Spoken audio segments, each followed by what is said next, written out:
तमाम देखने और सुनने वालों को प्यार भरा सलाम। फ़तह मक्का के बाद नबी अकरम सल्लल्लाहु अलैहि वसल्लम ने एक तो आम माफ़ी का ऐलान फरमाया, दूसरे अपने दस्ते मुबारक से बैतुल्लाह शरीफ से बुतों का सफाया किया। खाना काबा को पाक साफ़ कर देने के बाद हज़रत सल्लल्लाहु अलैहि वसल्लम ने मुअज़्ज़िन इस्लाम हज़रत बिलाल बिन रबाह को हुक्म दिया कि वो काबा की छत पर चढ़कर अज़ान दें। ये इस बात का ऐलान था कि आज के दिन के बाद शिरक, कुफ्र, जहालत और जाहिली असबियत के तमाम आसार इस सरज़मीन से मिटा दिए गए हैं। ये महज अल्लाह की तौहीद का ऐलान न था, बल्कि इस बात की दलील भी थी कि ख़ानदानी और नस्बी तफ़ाखुर की इस्लाम में कहीं कोई गुंजाइश नहीं। मट्टी, पत्थर और लकड़ी के बने हुए बुतों को खाना काबा से निकाल बाहर फेंका गया था, मगर उन सब से बड़ा बुत जो इंसानों के सीनों में सजाया जाता है और जिस बुत की पूजा तमाम दीगर बुतों से ज़्यादा की जाती है, वो अपनी ज़ाती बड़ाई और फ़ख्र मुबाहात का बुत है। सरदाराने मक्का सब नीचे खड़े थे और एक हबशी ग़ुलाम खाना काबा की छत पर खड़ा कमाल वावरतगी और सोज़ो गुदाज से अज़ान पढ़ रहा था। आज बिलाल की आंखों में खुशी के आंसू थे और इस्लाम दुश्मनों के दिलों पर आरे चल रहे थे। हिजरत से कबल कुरैश ने कई मरतबा हज़रत सल्लल्लाहु अलैहि वसल्लम पर एतराज़ किए कि आपके गिरदोनवा ग़ुलाम और गिरे पड़े लोग जमा रहते हैं, हम आपकी मजलिस में उनके साथ हरगिज़ नहीं बैठ सकते। कुरान मजीद में कई मकामात पर इन मुआंदीन इस्लाम के इस ख़याल बातिल को मुस्तरद कर दिया गया है। इरशाद रब्बानी है, और अपने दिल को उन लोगों की मायत पर मुतमईन करो जो अपने रब के रज़ा के तलबगार बनकर सुबह शाम उसे पुकारते हैं। उनसे हरगिज़ निगाह ना फेरो। क्या तुम दुनिया की जीनत पसंद करते हो? किसी ऐसे शख्स की अतात ना करो जिसके दिल को हमने अपनी जात से गाफिल कर दिया है और जिसने अपनी ख्वाहिश नफ्स की पैरवी अख्तियार कर ली है और जिसका तरीक़ेकार अफरात व तफरीद पर मबनी है। सूरतुल अनाम में इस मज़मून को तफसील से बयान किया गया है। हज़रत बिलाल, हज़रत अम्मार और हज़रत खबाब व सुहेब सरदाराने कुरैश की नज़रों में हक़ीर थे, मगर रब्बे काबा की नज़र में मुअज़्ज़ज़ व मोहतरम थे।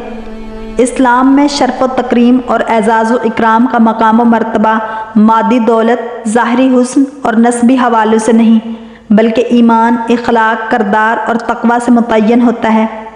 कुरैश ने बिलाल को खाना काबा की छत पर खड़े देखा तो कई लोगों के दिलों में नफ़रत का लावा उबलने लगा, मगर आज वो बेबस थे।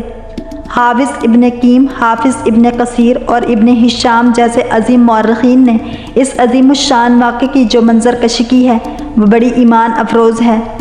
हज़रत बिलाल ने अज़ान की सूरत में अल्लाह की किब्रियाई का ऐलान, हज़रत सल्लल्लाहु अलैहि वसल्लम की क़यादत और रहनुमाई का इकरार और कामयाबी और फलाह के रास्तों की तर्जुमानी करते हुए चारों तरफ मुँह करके जब काबा की छत से अज़ान के अल्फाज पढ़े तो मक्का की फ़ज़ा में एक गूंज पैदा हुई। गिरदो नवा की पहाड़ियाँ भी इस कलमे हक़ से झूम उठीं। अहले ईमान के दिलों में सकीनत नाजिल हुई और जिन दिलों में अभी तक खोट और मैल कुचैल था वो पसमर्दा हो गए। शैतान पीठ फेर कर भागा और रोते हुए अपनी नाकामियों का मातम करने लगा। जा अल हक़ व ज़हक़ अल बातिल की अमली तफसीर चश्मे फलक ने देखी और खल्क़े खुदा ने भी इसका मुशाहिदा किया। इस अज़ान के अल्फाज व मायने से अहले इस्लाम तो पहले ही बखूबी वाकिफ़ थे। काफिर भी एक एक लफ्ज़ को सुन रहे थे और इसका पूरा मफ़हूम समझ रहे थे। कोई अबहाम और शक व शुबा न था। इस्लाम का इनकलाबी मंशूर पूरी इंसानियत के सामने पेश कर दिया गया था। कुरैश के एक सरदार अत्ताब बिन उसैद ने अपने करीब खड़े हुए कुरैशियों को सुनाते हुए कहा, अल्लाह ने मेरे बाप उसैद को यह मंज़र देखने से पहले ही उठा लिया। ये मेरे वालिद को खुश नसीबी है। करीब खड़े हुए सईद बिन आस के बेटों ने भी कहा कि अल्लाह ने हमारे वालिद सईद को इस सियाफाम हबशी ग़ुलाम के खाना काबा की छत पर चढ़ने और ये अल्फाज अदा करने से पहले उठा लिया, वरना वो ये अजियत कैसे बर्दाश्त करता। इस मौके पर अबू जहल का भाई हारिस बिन हशाम और कुरैश का सरदार अबू सुफियान बिन हर्ब भी ये बातें सुन रहे थे, मगर खामोश थे। लोगों ने हारिस बिन हशाम को खामोश देखकर उसे आर दिलाई और कहा, क्या तू देख नहीं रहा कि यह हबशी ग़ुलाम कहाँ चढ़ गया है? तो उसने बहुत अच्छा जवाब दिया कि अगर अल्लाह ये ना चाहता तो वो कभी इस मकाम पर ना चढ़ता। ये अल्लाह की मर्ज़ी है, उसे कौन रोक सकता है। लोगों ने अबू सुफियान की तरफ तजस्सुस के साथ देखा। تو اس نے کہا باخدا میں کوئی بات نہیں کروں گا، مجھے یقین ہے اگر میں نے کوئی بات کی تو یہ کنکریاں اور پتھر بھی محمد صلی اللہ علیہ وآلہ وسلم کو خبر دے دیں گے۔ یہ لوگ اپنے تئیں یہی سمجھ رہے تھے کہ ان کی باتوں کا کسی کو علم نہیں۔ ادھر حضرت صلی اللہ علیہ وآلہ وسلم کچھ ہی دیر کے بعد ان کے پاس آئے۔ بلال اس وقت تک اذان دے چکے تھے۔ آپ صلی اللہ علیہ وآلہ وسلم نے ان سب سے فرمایا ابھی جو باتیں تم لوگوں نے کی ہیں مجھے ان کا علم ہے۔ پھر آپ صلی اللہ علیہ وآلہ وسلم نے ہر ایک کے الفاظ دہراتے ہوئے بتایا کہ تم نے یہ اور یہ باتیں کی ہیں۔ اس موقع پر ان لوگوں کی آنکھیں کھل گئیں اور انہیں یقین ہو گیا کہ آپ اللہ کے سچے رسول ہیں، کیونکہ وہ ابھی یہ باتیں کر رہے تھے اور ان میں سے کوئی بھی اپنی جگہ سے ہلا نہیں تھا کہ حضرت صلی اللہ علیہ وآلہ وسلم نے آ کر ان کا بھانڈا پھوڑ دیا۔ ان سب نے کہا کہ اللہ کی قسم آپ اللہ کے برحق رسول ہیں، ہم سچے دل سے آپ پر ایمان لائے ہیں۔ اس کے بعد یہ لوگ واقعی جماعت صحابہ میں اپنے اعمال اور کردار کی بدولت اعلیٰ مقام پر فائز ہوئے۔ رسول برحق کو رب کائنات کی تائید قدم قدم پر حاصل رہی۔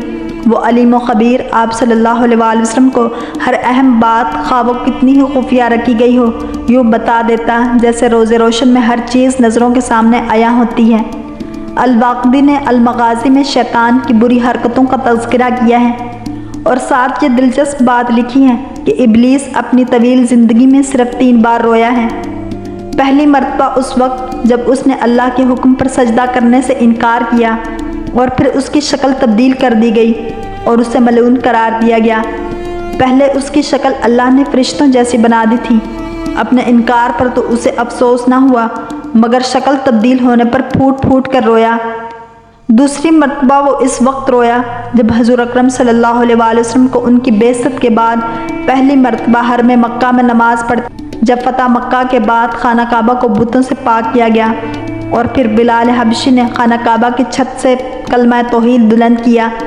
یہ تیسرا موقع اس کے لیے اتنی ذلت و رسوائی کا باعث تھا کہ اس نے اپنی تمام ذریت کو روتے ہوئے خطاب کیا اور کہا خدا کی قسم اب اس بات کی کبھی امید نہ رکھنا کہ محمد صلی اللہ علیہ وآلہ وسلم کی امت کو شرک جلی میں مبتلا کر سکو۔ اب تمہارے لیے واردات یہ ہوگا کہ ان کے اندر بیہودہ اور لغو، شعر و شاعری اور دیگر جاہلی رسوم بالخصوص نوحہ گیری کو رائج کرو۔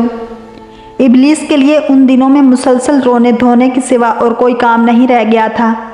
حضرت صلی اللہ علیہ وآلہ وسلم کا خطبہ اور اس میں آپ صلی اللہ علیہ وآلہ وسلم کا بڑا پن اور عظمت شیطان کو بھلا رہی تھی۔ جب حضرت صلی اللہ علیہ وآلہ وسلم کا خطبہ سننے کے لیے ہر جانب سے لوگ دوڑ پڑے جن میں مرد اور عورتیں، بچے اور بوڑھے، اہل ایمان اور مشرکین اور منافقین سبھی شامل تھے، تو شیطان اہل ایمان کی قوت ایمانی پر مسلسل کوڑ رہا تھا۔ خطیب بھی عظیم تھا اور خطبہ بھی بے مثال، مگر یہ تو مقدر کی بات ہے کہ مخاطبین میں سے کس نے اپنا دامن کس قدر بھرا۔ رحمان کی رحمتیں اور شیطان کے خدشات و وسواس۔ سچی بات یہ ہے کہ اس کے خدشات درست تھے۔ ایک دن میں اتنے لوگ اسلام میں داخل ہوئے کہ کئی سالوں میں بھی اس کی مثال نہیں ملتی۔ یہ لوگ مکہ فتح ہو جانے کے بعد اسلام میں داخل ہوئے، اس لیے سابقون الاولون کے مقام کو تو نہیں پہنچ سکتے، مگر ان میں بہت سے قیمتی ہیرے اور لال و جواہر تھے جن پر حضرت صلی اللہ علیہ وآلہ وسلم کو فخر تھا اور وہ تاج نبوت میں آج بھی جگمگا رہے ہیں۔ وصلی اللہ تعالیٰ علی خیر خلقہ محمد۔ اگر آپ کو یہ ویڈیو پسند آئی ہے تو لائک، شیئر اور سبسکرائب کرنا مت بھولیے تاکہ ایسی ہی اسلامک ویڈیوز آپ تک پہنچتی رہیں۔